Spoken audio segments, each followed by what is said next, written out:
ផ្លូវវិមានឈ្នះឈ្នះចាខ្ញុំធ្វើដំណើរពីភ្នំពេញទៅកំពង់ចាមឆ្លងកាត់ផ្លូវនេះហើយ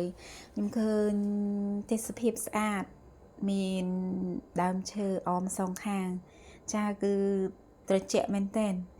ចាហើយយើងងាកទៅស្ដាប់ដៃទៅយើងឃើញវិមានឈ្នះឈ្នះចាហើយខ្ញុំអ្នកស្វ័យរៀងទេប៉ុន្តែគ្រួសារខ្ញុំគាត់អ្នកកំពង់ចាមដូច្នេះ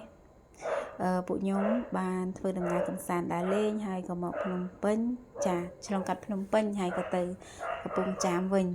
ចាអត់មានអ្វីច្រើនទេចាមានតែប៉ុណ្្នឹងចង់បង្ហាញផ្លូវវិមានឈ្នះឈ្នះចាសូមឲ្យបងប្អូនជួយ like ហើយជួយ share comment ទាំងអស់គ្នាផងចាអរគុណអ្នកទាំងអស់គ្នា